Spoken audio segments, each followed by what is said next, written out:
In this video I'm going to be showing you what I have done in my anti-journal in the past week and a bit. Originally I set out to do 5 pages a week and have a video up every week for you guys, but turns out my life got a bit hectic, so I've just had to kind of work around that. I haven't been able to get a video filmed, edited and uploaded every single week. There's a lot of potential changes that are going to be happening in my life, so I've had to put my time into other things, but I will try and keep these videos as consistent as I possibly can and show you guys what I have done in whatever time span it is between each video. The first page I have to show you is this. I started to mark them with little page flags just so I know which ones I haven't shown you guys yet in a video. For this page it just said take the long route from here to here and it has 2 little dots. I was gonna just kind of generally scribble it about, but I decided to get my ruler out and basically fill the page as much as possible with straight lines, and then obviously when I ran out of space I joined it up to this dot. I then went over with a red pen and marked little arrows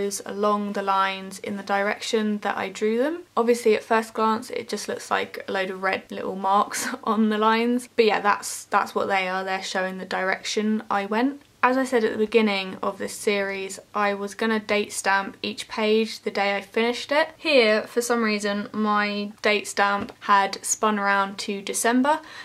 So it says the 30th of December 2015, but this I think I finished, it must have been 30th of March, but I've left it, I've not scribbled it out. Obviously I know that I've not done that on the 30th of December 2015 because that is in the future. But from that, I've decided that I'm not actually gonna carry on date stamping the pages.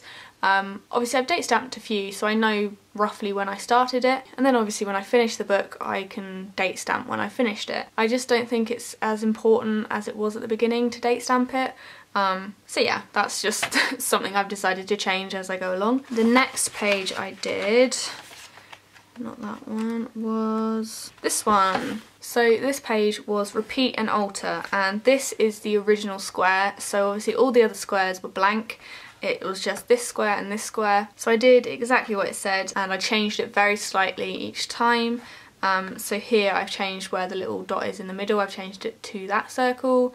And I've kind of gone like this in like the way that I've changed them, and then back down there, up there, up there, up there, up there. So each time I've either changed something, I've added something, yeah, until obviously I ran out of space. After I completed all of them, there's then this little section down here which says critique this work. I actually found this harder to do than the drawing part, mainly because I kept it so simple and bland. I decided to go for 4 words and 3 of them are pretty similar. So I've got dull, simple and boring, which those are the 3 things which are pretty similar really, and then also messy, because there was a few times where I kind of got a bit carried away and maybe rushed it a little bit. It is one of those things that when you're repeating something it does get tedious and your hand starts to kind of give up and you just carry on going. So yeah, that's those 2 pages that I did. This was the next page that I did, and this is Be Loud with Lines. I used acrylic paint and watercolour paint, and I used different brushes. I picked out all of my kind of